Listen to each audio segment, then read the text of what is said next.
اللہ اکبر اللہ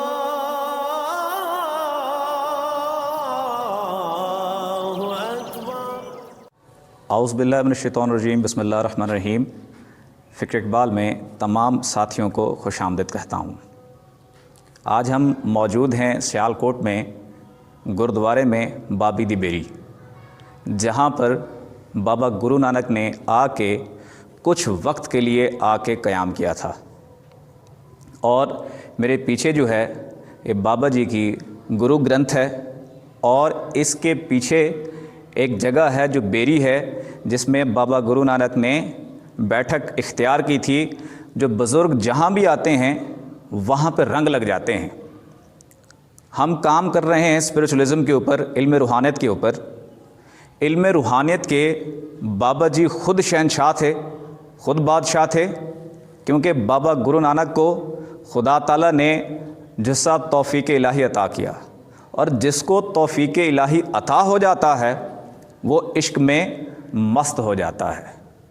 اسپریچولیزم کو ماننے والے، روحانیت کو ماننے والے اندر کی تعلیم سے واقف ہوتے ہیں، اور یہی وجہ ہے جو صوفی بزرگ مسلمان ہیں وہ انسان کے اندر کو، باطن کو کیا کہتے ہیں؟ لطائف کہتے ہیں۔ جنہوں نے لطائف زندہ کیے وہی قلندر ہوئے، وہی باہو ہوئے، وہی بری امام ہوئے۔ جو ہندو کمیونٹی ہے وہ اندر کے لطائف کو کیا کہتے ہیں؟ شکتیاں کہتے ہیں، اور جس نے بھی ان شکتیوں کو زندہ کیا وہ بھی فقیر بنے۔ حتیٰ کہ علامہ محمد اقبال رحمۃ اللہ علیہ فرماتے ہیں جب چاند پر گئے ہیں وہاں پر ایک بزرگ سے ملاقات ہوئی ہے، اور اس بزرگ کا مذہب بتاتے ہیں اقبال جاوید نامہ کتاب میں، وہ ان کا مذہب ہندو مذہب تھا، ہندو مت کے بزرگ تھے، کیونکہ علم روحانیت سے وہ بھی آگاہ تھے۔ اسی طرح بابا گرو نانک یا دوسرے جتنے مذاہب والے ہیں وہ انسان کے اندر کو کیا کہتے ہیں؟ چکراس کہتے ہیں۔ چکراس کو زندہ کرنے کی تعلیم کہتے ہیں۔ اور آپ اگر یوٹیوب پہ دیکھیں تو بہت سے بزرگوں کے ساتھ کنیکٹ کیا جاتا ہے کہ جس نے چکراس کو زندہ کیا وہ سینٹ ہو جاتا ہے، وہ فقیر ہو جاتا ہے، وہ ولی ہو جاتا ہے۔ اب فقراء نے اس چکراس کو زندہ کرنے کے طریقے بتائے ہیں، اور سب مذاہب میں رہتے ہوئے سب بزرگوں نے اپنے اپنے طریقے بتائے ہیں۔ اسی طرح بابا جی نے بھی اپنے طریقے بتائے، اسی طرح جو مسلمان ہیں، بزرگ ہیں، صوفی سینٹ ہیں، انہوں نے بھی طریقے بتائے۔ وہ طریقے کیا ہیں؟ اس کو زندہ کیسے کریں؟ اس کو زندہ کرنے کے لیے ہر مذہب نے خدا کے ذکر کی دعوت دی ہے۔ ذکر سے کیا ہوتا ہے؟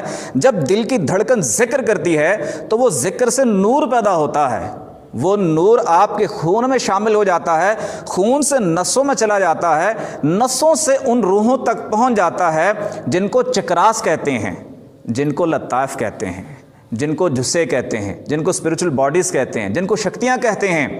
نور کی طاقت سے جب وہ چیزیں جسم سے باہر نکلتی ہیں تو جا کے وہاں جھک جاتی ہیں جہاں پہ ساری ہستیاں جھکی ہوئی ہیں۔ یہ فیض سیالکوٹ میں یہاں پہ آج بھی جاری و ساری ہے۔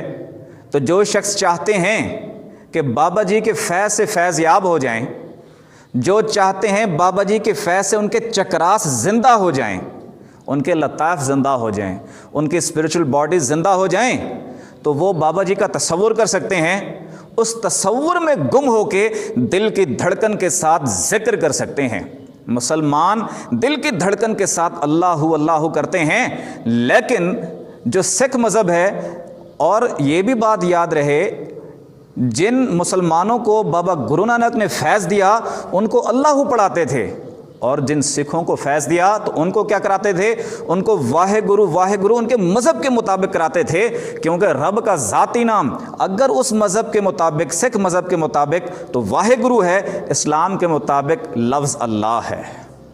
اگر آپ سکھ مذہب سے ہیں تو بابا گرو نانک کا تصور کر کے واحے گرو بھی کر سکتے ہیں، اور اگر آپ مسلم ہیں تو آپ اللہ اللہ بھی کر سکتے ہیں۔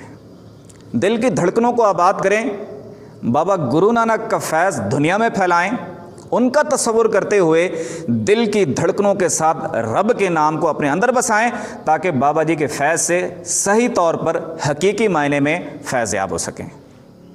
اللہ اللہ اللہ اللہ اللہ اللہ اللہ اللہ اللہ اللہ اللہ اللہ اللہ اللہ اللہ اللہ اللہ اللہ اللہ لا الہ الا اللہ محمد رسول اللہ۔